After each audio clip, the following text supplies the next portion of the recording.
Hello. Week 5 is about teamwork and collaboration. So what skills do I need to succeed for this week? Our competencies include the student will describe the relationship between motivation and behavior, explore strategies for creating an environment that facilitates organizational and individual satisfaction, discuss the reasons why communication is critical to successful leadership and management, and describe the utilization of group building and maintenance roles to enhance effective teamwork and collaboration.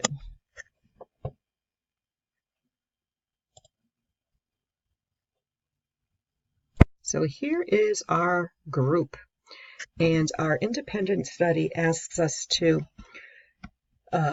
talk about strategies for motivating an interdisciplinary group.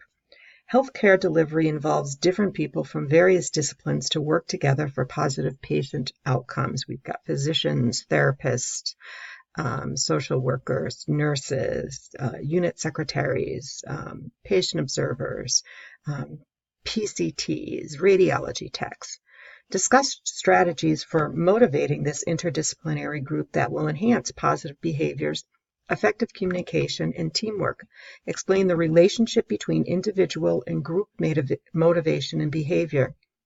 And as a leader, how will your strategies promote an environment that facilitates organizational and individual satisfaction? So some things that we look at in the reading about creating a motivational climate are worker empowerment, maybe setting up incentives and rewards, a positive relationship with your supervisor, promotions, and promoting self-care. When we think about employee engagement versus employee satisfaction, and yes, there is a big difference. Engaged employees are emotionally committed to the organization's goals. Satisfaction only indicates how happy or content an employee is.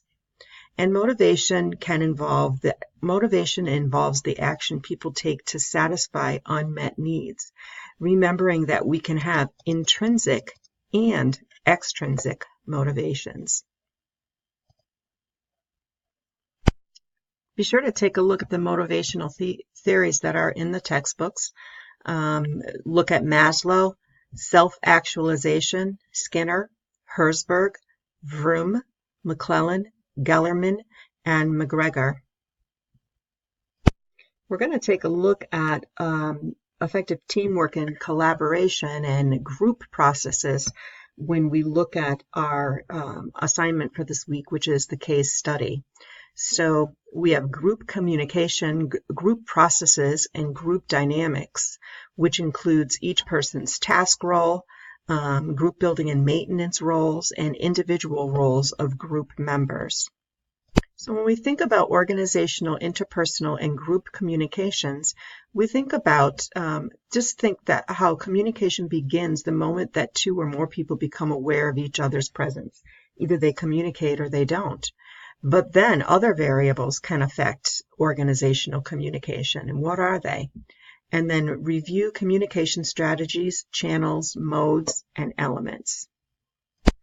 Our assignment this week asks you to discuss the reasons why communication is critical to successful leadership and management, and describe the utilization of group building and maintenance roles to enhance effective teamwork and collaboration.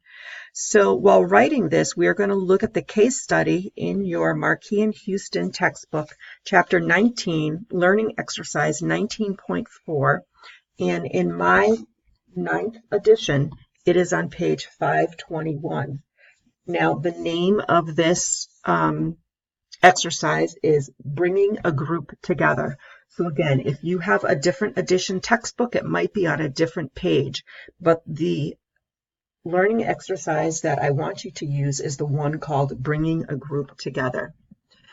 So discuss the reasons why communication is critical to successful nursing, leadership, and management. Describe the utilization of group building and maintenance roles. Identify problems with this group and strategies and/or solutions to rectify the problem. You don't need to answer the questions in the learning exercise, and you please avoid the section that states a one-page essay.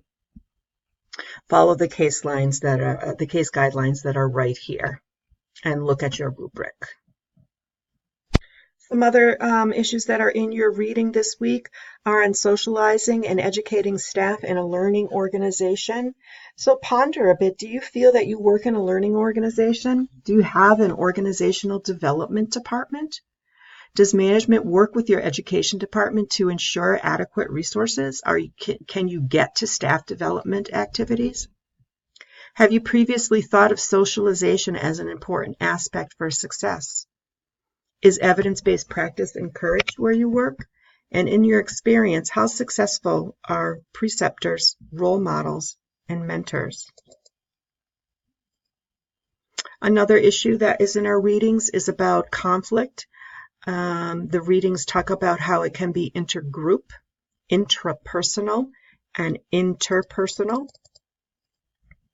Conflict management, there are several different styles, and we ultimately want to create a win-win solution. There is some management styles can be compromising, competing, cooperating, smoothing, avoiding, and collaborating. Think about what you usually use, or maybe what you usually see being used on your units, and if it is the most successful. Also, some issues we read about were bullying and incivility. Think about that, and think about how is that present in your place of employment, and is anything done about that? And as always, have a good week. Get in touch with me if you have any questions. Thank you.